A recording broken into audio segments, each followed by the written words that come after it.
ఆంధ్రాలోను చిట్టుముచ్చాల రైస్తోను పలావ్ చేస్తారు. మటన్ కూరకి, చికెన్ కూరకి బెస్ట్ కాంబినేషను. ఇప్పుడు వరకు ఎవరో పెట్టలేదు అంటే అది పెద్ద పెద్ద ఫంక్షన్‌లోనండి. సంక్రాంతి అప్పుడు, ఉగాదులప్పుడు ఇంట్లో చుట్టాలు వచ్చినప్పుడు వండుకుంటారు. చిట్టుముచ్చాలతో చాలా బావుంటదండి. సహజంగా తెలంగాణలోను బగారన్నం మామూలు రైస్‌తో వండుతారు. అందులో ఇవేమి ఎయ్యరు. ఈరోజు నేను క్లియర్‌గా చెప్తున్నాను. క్వాంటిటీతో సహా. ఇది మటను ఏటపోతునిస్తారనమాట ఈరోజు. చికెన్ కూర కూడా చేస్తారు, గారెలు చేస్తారు. ఇది కూరకి కాంబినేషన్ అనమాట. గ్రేవీ కూరకి ఇది కాంబినేషన్. ఇది ఎలా చిట్టుముత్యాలతో ఎలా చేస్తారంటే 10 కేజీలకి కేజీ నూనె చేస్తారు, పావు కేజీ నెయ్యి పక్కన పెట్టాను. నెయ్యి లాస్ట్ నెత్త పక్కన పెట్టండి.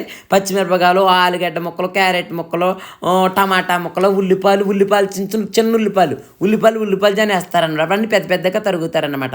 ఆయిల్ వేసి మంచిగాను ఆ మధ్యన అలా గ్యాప్ తీసి ఎక్కువ అల్లం వెల్లుల్లి పేస్ట్ వేస్తారు. ఒక పావు కేజీ అల్లం వెల్లుల్లి పేస్ట్ వేస్తారు. 10 కేజీల బియ్యానికి ఇక్కడ 12 కేజీలు వేసామండి.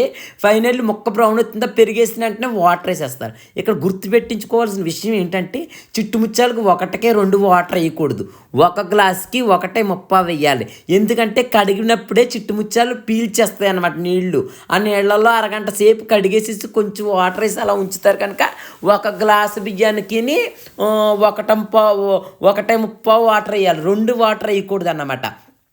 అలాగే కస్తూరి మెంతి ఆ మరిగినప్పుడు వేసేస్తారు. బాగా మరుగుతున్నప్పుడు సాల్టు వేసేస్తారనమాట.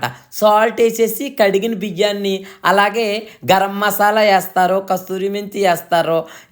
ఇందులో సాజర్ అయితే వేయరన్నమాట. బియ్యం చిట్టుముచ్చలు నానబెట్టిన బియ్యం కూడా వేసేసి మంచిగా అడుగును తిప్పుతుండి మూత పెట్టి పెద్ద మంట పెడతారు. అన్నం దగ్గరికి వచ్చినట్టు చిట్టుముచ్చాలు ఒకటి గుర్తుపెట్టుకుని అడుగు మాడిపోతుంది. మళ్ళీ అన్నం దగ్గరికి వచ్చి నీళ్ళు ఆరిపోతున్నట్టు చిన్న మంట మీద అడుగు నుంచి తిప్పుతూనే ఉండాలి.